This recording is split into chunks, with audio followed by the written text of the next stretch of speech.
Hello धुरंधरो, नमस्ते, राम राम। मैं हूं अमित चौधरी। स्वागत है आपके अपने यूट्यूब चैनल अमित सर जी के में। तो आज 2 नवंबर है। डेली करंट का तहलका प्रातः सुबह 6 बजे हर रोज की तरह आपके सामने आ चुकी है और मोस्ट इंपोर्टेंट क्वेश्चनों के साथ। ठीक है, तो जैसे मैं हर रोज बताता हूं अपने भाई को, मेरी डेली करंट अफेयर का तहलका जो आती है वो आपके सभी एग्जामों के लिए इंपॉर्टेंट है। जैसे जो भी बच्चा, जो भी भाई, जो भी बहन एसएससी से रिलेटेड सीटेट आने वाला है अभी, ठीक है, एसएससी के थ्रू एमटीएस के भी एग्जाम चल रहे हैं, उनमें करंट अफेयर आप पिछले 4 से 5 महीने की पढ़ी हुई है ऑलरेडी, पीडीएफ पढ़ी हुई है, आप प्राप्त कर सकते हो। डिस्क्रिप्शन में लिंक है, अमित सर जी के टेलीग्राम पर जाओ, वहां से प्राप्त कर सकते हो। ठीक है, मैं ज्वाइन करने की नहीं बोल रहा हूँ, पीडीएफ ले लो, बात खत्म। और अपने याद करो या रिवीजन करो करंट अफेयर कोई ना कोई क्वेश्चन अटकेगा 100%। ठीक है, तो बैंक से रिलेटेड, डिफेंस से रिलेटेड जो भी बच्चा तैयारी कर रहा है 101% करंट अफेयर यहाँ से, मेरे यहाँ से अटकेंगे क्वेश्चन। मोस्ट इंपोर्टेंट है। मैंने अपनी करंट अफेयर हिंदी इंग्लिश दोनों में कराता हूँ, प्रॉपर तरीके से पीडीएफ करा देता हूँ। ठीक है, और अब से मेरी आज से हर आध घंटा बाद ही पीडीएफ आपको मिल जाएगी, ठीक है, करंट अफेयर की। ठीक, तो आज का फर्स्ट क्वेश्चन है, जैसा कि मैं आप 1 नवंबर के बारे में बता चुका हूँ कल। ठीक है, कौन कौन से दिवस थे? हरियाणा, कर्नाटक, केरल, मध्य प्रदेश, ठीक है, पंजाब, ऑलमोस्ट, ठीक है, ये सभी इनको दिवस थे, कल मैं बता चुका हूँ ऑलरेडी। ठीक है, जैसे भी जो मोस्ट इंपोर्टेंट दिवस होगा, डे होगा नवंबर में, वो मैं प्रॉपर तरीके से चर्चा कर दूंगा। ठीक है, तो पहला क्वेश्चन आज का है, किस देश ने फीफा अंडर 17 महिला विश्व कप 2022 का खिताब जीता? ये इंपॉर्टेंट क्वेश्चन है, सबसे इंपॉर्टेंट क्वेश्चन है आज का, ये मोस्ट इंपॉर्टेंट है, क्योंकि ये जो विश्व स्तर पर अंडर 17 जो फीफा अंडर 17 महिला विश्व कप जो आयोजित किया गया, ये भारत के अंदर हो रहा है। सबसे बड़ी बात ये है। तो मैं बता दूं किस देश ने जीता है? स्पेन ने, जर्मनी, पुर्तगाल, स्विट्जरलैंड। तो ये स्पेन ने जीता है। इंपोर्टेंट क्वेश्चन है, आप नोट कर लेना। ये फीफा जो अंडर 17 महिला विश्व कप वोमेन को लेकर के जो हुआ है, ये भारत में हुआ है। सबसे बड़ी बात ये है। ठीक है, थोड़ा पॉइंट आउट करते चलता हूं मैं कि स्पेन ने कोलंबिया को हराकर 1-0 से हराया और फीफा अंडर 17 महिला कप विश्व कप जीत लिया है, जो कि भारत के अंतर्गत आयोजित किया गया था। यह स्पेन का दूसरा खिताब है, पहले इसने 2018 में जीता था। ठीक है, और फीफा अंडर 17 महिला विश्व कप का final match D Y Patil sports stadium, Navi Mumbai, Maharashtra में आयोजित किया गया। ठीक है, जिसके अंतर्गत स्पेन और कोलंबिया के बीच में भिड़ंत हुई, उसमें स्पेन की टीम जीत गई, अंडर 17 महिलाएं जो थी। ठीक है, मैं बता दूं विक्की लोपेज जो गोल्डन बॉल पुरस्कार विजेता रही, और लॉरेन बेंटर जो कि गोल्डन बूट पुरस्कार हुए। वहीं पर सोफिया फंजेत को गोल्डन ग्लव्स मिले। ठीक है, गोलकीपर होंगी। तो फीफा अंडर 17 महिला विश्व कप 2022 में मेजबानी भारत कर रहा है, और 11 तारीख से 11 अक्टूबर से 30 अक्टूबर के दौरान यह विश्व कप चला था। ठीक है मेरे भाई, यहाँ से क्वेश्चन उठ सकता है। नेक्स्ट मैं बता दूं थोड़ा सा, फीफा अंडर 17 महिला विश्व कप यह उम्र की दराज करूँ को अंडर 17 के अंडर जो भी महिलाएं होती हैं इसमें आयोजित होती हैं, प्रतिभागी होती हैं। ठीक है, इसका आयोजन federation international D football association करवाती है, मतलब फीफा करवाता है। और 2008 से प्रतियोगिता आमतौर पर हर 2 साल में आयोजित की जाती है, अंडर 17 महिला विश्व कप। ठीक है मेरे भाई, सभी चीजें मैंने डिस्कस कर दी अपने भाइयों को, जो कि मोस्ट इंपोर्टेंट थी। इंग्लिश में आप देख सकते हो प्रॉपर तरीके से यहाँ। ठीक है, मैं इसको ब्लैक में ले लेता हूँ। राष्ट्रपति द्रौपदी मुर्मू ने, नेक्स्ट क्वेश्चन है, 1 नवंबर 2022 को किस शहर में भारत जल सप्ताह का शुभारंभ किया? ये मोस्ट इंपोर्टेंट क्वेश्चन है। जो भी कोई बड़ा मतलब कोई भी बड़ा नेता होता है, जैसे राष्ट्रपति हैं, यहाँ पर सीएम खड़े हैं, कोई भी किसी भी चीज का उद्घाटन हो, शिलान्यास हो, शुभारंभ हो, वो मोस्ट इंपोर्टेंट क्वेश्चन बन जाते हैं अपने आप में, वो करंट अफेयर से रिलेटेड हो जाते हैं। ठीक है, और हिस्ट्री यहीं से उठाते हैं, इतिहास बन जाती है एक दिन। ठीक है, तो राष्ट्रपति द्रौपदी मुर्मू जो कि 15वीं हमारे राष्ट्रपति हैं, और आदिवासी हैं, पहली उड़ीसा से बिलोंग करती हैं, आपको पता होगी। तो ग्रेटर नोएडा ये शहर है, यूपी के अंतर्गत है, जिसमें भारत जल सप्ताह का शुभारंभ किया। ठीक है मेरे भाई, इसके पॉइंट बता दूं, जल संसाधन, नदी विकास, गंगा जल संरक्षण मंत्रालय 1 नवंबर से 5 नवंबर तक भारत जल सप्ताह 7वां संस्करण आयोजन किया जा रहा है, जिसका शुभारंभ किसने किया? राष्ट्रपति द्रौपदी मुर्मू ने। ठीक है, यह एक एकीकृत तरीके से जल संसाधनों के बारे में जागरूकता बढ़ाना, उसका संरक्षण करना, उपयोग करना को आयोजित किया जा रहा है, लोगों के अंदर अवेयरनेस लाना। इस वर्ष भारत जल की सप्ताह के विषय है, थीम है, सतत विकास समानता के लिए जल सुरक्षा, मतलब ठीक है। इस कार्यक्रम के दौरान विश्व भर के विशेषज्ञ, योजनाकार, अन्य हितग्राही सतत विकास लक्ष्यों के रूप में कई चर्चाएं हुई। ठीक है, जो भी मुद्दे थे उन पर अच्छी तरीके से चर्चा हुई थी। ठीक है, चर्चा होंगी 1 नवंबर से 5 नवंबर तक। डेनमार्क, सिंगापुर, फिनलैंड, यहाँ से यूपी वालों के क्वेश्चन उठ सकता है इसमें। ठीक है, किस किस देश ने भागीदारी की इसके अंतर्गत, तो डेनमार्क आया है, सिंगापुर और फिनलैंड। ठीक है मेरे भाई, तो इंग्लिश में आप पढ़ सकते हो प्रॉपर तरीके से। नेक्स्ट क्वेश्चन है, किसने पहली बार स्वास्थ्य के लिए खतरनाक फंगल संक्रमण सूची जारी किया है? इंपोर्टेंट क्वेश्चन है, जहां स्वास्थ्य की बात आती है वहां पर WHO की बात आ जाती है, वर्ल्ड हेल्थ ऑर्गेनाइजेशन की। ठीक है, आपको बताना है इसका हेडक्वार्टर कहां पर है। इंपोर्टेंट क्वेश्चन है बिल्कुल। ठीक है, इसके अध्यक्ष कौन है वो भी बताना मुझे। ठीक है, कई बार बहुत बार मैं विश्व अफेयर में इसकी प्रॉपर तरीके से इन संगठनों की चर्चा करता रहता हूं, जो कि मोस्ट इंपोर्टेंट होती है। तो ये जो खतरनाक फंगल संक्रमण है, इसकी सूची तैयार करी है WHO ने। आई मैं बता दूं कि विश्व स्वास्थ्य संगठन WHO ने पहली बार कवक प्राथमिकता वाले रोगजनकों की सूची जारी की, जिसमें 19 कवक शामिल है, जो स्वास्थ्य के लिए बहुत बड़ा खतरा है। ठीक है, स्वास्थ्य को लेकर के WHO ने निकाला है। इसमें क्या बता दूं, गंभीर प्राथमिकता सूची में कैंडिडा ओरिस एक अत्यधिक दवा प्रतिरोधी कवक शामिल है। उच्च प्राथमिकता की बात करूं, कैंडिडा परिवार के कवक के साथ साथ अन्य जैसे म्यूकोरलस है, काले कवक जिसको ब्लैक फंगस वाले समूह भी शामिल किए गए हैं इन 19 के अंतर्गत में। ठीक है, ये इंपोर्टेंट है, क्या है, संक्रमण है या फिर कुछ और है, इसी प्रकार से आपसे पूछ सकता है। कवक क्या है और इसमें कितने कवकों को शामिल किया गया है, ये मोस्ट इंपोर्टेंट हो जाती है आपको। ठीक है, किसके द्वारा किया गया है। ठीक है, नेक्स्ट क्वेश्चन पर चलते हैं। किस राज्य सरकार में समान नागरिक संहिता के कार्यान्वयन के लिए एक समिति बनाई जाएगी? इंपोर्टेंट है, किस राज्य सरकार के द्वारा है, किस राज्य सरकार के अंडर। ठीक है, समान नागरिक संहिता आपको पता होगी, आर्टिकल आर्टिकल 44 के अंडर आता है ये, आपको सभी को पता होगी। पॉलिटिकल मैंने पढ़ाया प्रॉपर तरीके से, DPSP के अंडर है ये। ठीक है, जो 36 मतलब 36 से 51 के अंदर आता है DPSP जो होते हैं। ठीक है, तो ये जो शुरू कर रहा है, मतलब जो बनाई जाएगी समिति, ये गुजरात राज्य सरकार द्वारा बनाई जाएगी। मैं थोड़ा बता दूं कि गृह राज्य मंत्री जो कि हर्ष संघवी ने बताया कि राज्य मंत्रिमंडल ने 29 अक्टूबर 2022 को अपनी बैठक में इसमें प्रस्ताव मंजूरी की। ठीक है, प्रेस वार्ता के दौरान केंद्रीय मंत्री पुरुषोत्तम रूपाला ने कहा है कि उच्च स्तरीय समिति की अध्यक्षता उच्च न्यायालय के सेवानिवृत्त न्यायाधीश करेंगे। ठीक है, इसमें 3 से 4 सदस्य होंगे और ये उत्तराखंड में पहले भी घोषणा की कर दी गई थी। यू समिति की घोषणा कर दी गई थी रंजन देसाई की अध्यक्षता के अंदर, जो उस समय के कौन थे, CGI थे। ठीक है, राज्य के नीति निर्देशक तत्व अनुच्छेद 44 मैंने बताया है कि समान नागरिकता संहिता का प्रावधान दिया गया है। समान नागरिकता संहिता का अर्थ क्या होता है ये समझ लो आप। सभी धार्मिक सुविधाओं के लिए जो भी किसी भी आर्टिकल में कोई संविधान होता है, संशोधन होता है तो प्रॉपर तरीके से पेपर वाले भी उसको उठाते हैं। ठीक है, जैसे मैंने बताया आपको। ठीक है, उनके लिए व्यक्तिगत मामलों जैसे विरासत, विवाह, तलाक, गोद लेने, लेन देन जो होते हैं ना, उन सभी को लेकर के कानून मतलब एडजस्ट किया गया है। इस समान नागरिक संहिता के अंदर ये आर्टिकल 44 में दिया गया है, संविधान में है, कॉन्स्टिट्यूशन के अंडर है। ठीक है मेरे भाई, सभी चीजें मैं आपको प्रॉपर तरीके से बता चुका हूँ। इन कमेंट में मुझे बताना DPSP कौन सा पार्ट है, कौन सा भाग है। ठीक है, नेक्स्ट क्वेश्चन, किस केंद्रीय मंत्री द्वारा 2 नवंबर 2022 को नई दिल्ली के प्रगति मैदान में इंडियन कैंप 2022 का उद्घाटन किया जाएगा?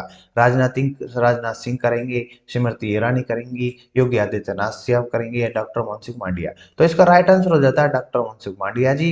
इंडिया कैंप 2022 का उद्घाटन कर रहे हैं। इसमें इंडिया कैंप जो है 2 से 3 मतलब आज और कल चलने वाला ये प्रोग्राम है, या फिर इसको आयोजित किया जाएगा प्रगति मैदान में नई दिल्ली के अंदर। ठीक है, यह रसायन और पेट्रो रसायन विभाग, रसायन उर्वरक मंत्रालय, भारत सरकार फिक्की के साथ इसके आयोजित किया जाएगा। इसका विषय है vision 2030, chemicals and petrochemicals build India. ठीक है, इसका विषय है। वही मैं बात कर दूं, द्विवार्षिक अंतर्राष्ट्रीय प्रदर्शन होता है, इसका 12वां संस्करण है। ठीक है, भारत के अंदर होता है। यह विशेष रूप से पेट्रोलियम, रसायन, पेट्रोकेमिकल्स निवेश क्षेत्रों पर निवेश अवसरों को उजागर करता है। वही मैं बता दूं, इंडिया कैंप 2021 में इसका उद्घाटन 17 मार्च 2021 को ताज पैलेस जो कहां पर नई दिल्ली में किया गया था। इसका विषय था भारत के रसायन पेट्रोकेमिकल्स के लिए वैश्विक निर्माण। आपको पता होना चाहिए 12 के 12 संस्करण। एक तो पहला संस्करण इंपोर्टेंट है, वो याद कर लेना, और 12वां संस्करण जो हो रहा है प्रगति मैदान के नई दिल्ली में, ये भी इंपोर्टेंट है। ठीक है मेरे भाइयों, किसको लेकर होता है, क्या थीम है, ये सभी चीजें आपसे प्रॉपर तरीके से पूछ सकता है एसएससी वाले एग्जाम में। ठीक है, नेक्स्ट क्वेश्चन, केंद्रीय गृह मंत्री का स्पेशल ऑपरेशन मेडल 63 मतलब 63 अधिकारी, ये जो स्पेशल ऑपरेशन मेडल है इसकी बात कर रहा हूँ, गृह मंत्रालय द्वारा दिया जाता है, 63 अधिकारी को दिया गया है, किसी विभाग में दिया गया, इसकी चर्चा करेंगे। और इस मेडल की शुरुआत कब हुई, ये क्वेश्चन इंपोर्टेंट है, 2019, 18, 14 या 17। तो इसकी जो शुरुआत हुई थी 2018 में शुरुआत की गई थी गृह मंत्रालय द्वारा। मैं थोड़ा बता दूं कि 31 अक्टूबर राष्ट्रीय एकता दिवस के रूप में मनाया जाता है। उसी दिन गृह मंत्रालय 63 पुलिस अधिकारियों को सम्मानित किया गया था। कुल मिलाकर इसमें सभी पूरे देश के अंदर 28 राज्य और जो 8 केंद्र शासित प्रदेश और उसके अंडर जो भी पुलिस वाले हैं उनको इस अवार्ड सम्मानित किया जाता है, इसको पदक को दिया जाता है। ठीक है, तेलंगाना, पंजाब, महाराष्ट्र, केंद्र शासित प्रदेशों में से जम्मू कश्मीर और दिल्ली के ऐसे अधिकारी जिनको सम्मानित किया गया इस पदक से। यह पुरस्कार 4 विशेष अभियानों के लिए दिया जाता है, आतंकवाद के खिलाफ लड़ाई, सीमा कार्रवाई, हथियार नियंत्रण, नशीले पदार्थ की तस्करी रोकथाम पर बचाव अभियान होता है। ठीक है, सरदार वल्लभ भाई पटेल की जयंती के उपलक्ष्य में रन फॉर यूनिटी कार्यक्रम पदक प्रदान किए गए थे ये। ठीक है, 63 पुलिस अधिकारियों को। ठीक है मेरे भाई, इंपॉर्टेंट है, किस किस विभाग में कितने जनों को किस में दिया जाता है, ये सभी मैं डिस्कस कर चुका अपने भाइयों के लिए। ठीक है, नेक्स्ट चलते हैं। थोड़ा मैं ऑपरेशन मॉडल के बारे में बता दूं कि 2018 में इसको गठित किया गया था। यह जो कि भारत में जितनी भी राज्य पुलिस हैं या केंद्र शासित प्रदेश के अंदर जो पुलिस है उनको दिया जाता है। ठीक है, जिसको सीपीओ जो कॉप्स होती है, कैप्स जो बोला जाता है, ठीक है, उनको यह पुरस्कार दिया जाता है। इसका उद्देश्य है उन कार्यों को मान्यता देना जिनमें उच्च स्तर की योजना और देश, राज्य, संघ, राज्य क्षेत्र की सुरक्षा के लिए उच्च महत्व के होते हैं। ठीक है, 31 अक्टूबर को हर साल इसकी घोषणा की जाती है। ठीक है, पुलिस के अंडर। ठीक है मेरे भाइयों, सभी चीजें पुलिस के विभाग, पुलिस विभाग। नेक्स्ट क्वेश्चन चलते हैं, इंपॉर्टेंट क्वेश्चन है नेक्स्ट भी। एक मिनट। हाँ, यूपी के मुख्यमंत्री योगी आदित्यनाथ ने किस शहर में यूपी के पहले डाटा सेंटर का उद्घाटन किया। यूपी वाले बच्चों के लिए इंपॉर्टेंट है। ठीक है, ये क्लास भी। ठीक है, तो दिल्ली, जयपुर, अहमदाबाद, ग्रेटर नोएडा। आपको बता दूं अभी थोड़ी देर पहले मैंने बताया राष्ट्रपति द्रौपदी मुर्मू के साथ जो उन्होंने जल सप्ताह दिवस मनाया, उसी के अंडर में ग्रेटर नोएडा में ये आयोजित किया गया। उसी दिन इसका उद्घाटन किया गया था, जो कि पहले डेटा सेंटर है किसमें, यूपी के अंदर। ठीक है, ग्रेटर नोएडा की बात कर रहा हूं मैं, इंपोर्टेंट क्वेश्चन है, आपसे क्वेश्चन पूछ सकता है। 31 अक्टूबर को ही सीएम योगी आदित्यनाथ जी ने ग्रेटर नोएडा में यूपी में पहला और सबसे बड़ा डेटा सेंटर लॉन्च किया है।